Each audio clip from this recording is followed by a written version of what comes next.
Hi friends, good morning. Lunch బాక్స్కి నేను ఈరోజు కందికాయలు ఉల్లగడ్డేసి మసాలా కర్రీ లాగా చేస్తాను. చాలా బాగుంటుంది. ఇప్పుడు దీన్ని కుక్కర్లో వేసి ఒక విజిల్ పెట్టుకుంటాము. అంటే కొంచెం మెత్తగా బిన్ని ఉడికిపోతుంది, బట్ కుక్కర్లో వేస్తే బిన్నగా అయిపోతుంది కదా. చూసారు, దీన్ని కుక్కర్లో పెట్టేస్తాను. దీనికి ఒక పొటాటో కూడా వేసాను. ఒక విజిల్ సరిపోతుంది. దీంట్లో నేను ఒక టమాటో కూడా వేసుకుంటాను, ఎందుకంటే ఈజీగా ఉంటుంది ఫ్రై చేయడానికి. విజిల్ పెట్టేస్తాం.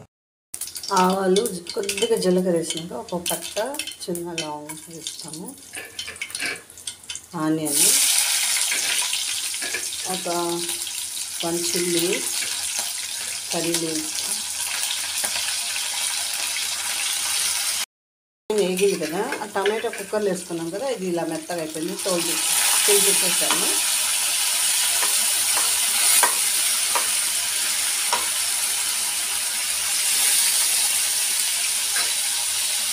ఇది కొబ్బరి, టమాటో, తెల్లగడ్డ, అల్లము అన్నీ వేసి పేస్ట్ చేసి పెట్టుకున్నాను. ఇది పచ్చి కొబ్బరి వేసి.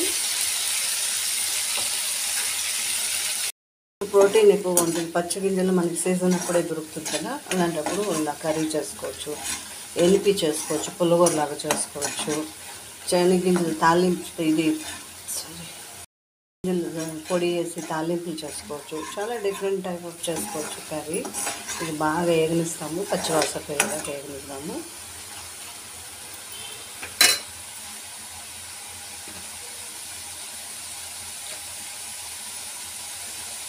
వేసుకున్న పొటాటో వేసుకున్నాము. బాగా ఆయిల్ వదిలేసింది కదా, బాగా వేగిపోయింది. పచ్చివాసన ఉండదు బాగా వేయించుకుంటే మసాలా కర్రీ అంటే. ఇప్పుడు సరిపోయేంత కారం,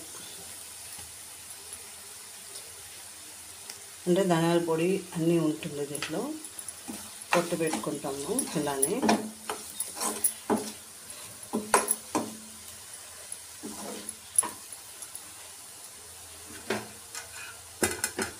ఇలా ఆయిల్లోనే మిరప్పొడి వేసుకుంటే మిరప్పొడి వాసన రాదు, పచ్చి వాసన రాదు. ఇప్పుడు ఉడకపెట్టుకున్న గింజలు, వాటర్ సహా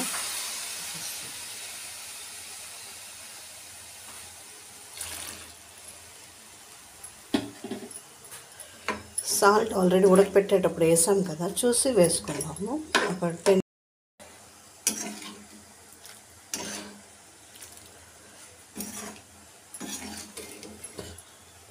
చాలా మెత్తగా ఉడికిపోయింది. ఇది చేస్తాం కదా, అటు కర్రీ రెడీ అయిపోయింది.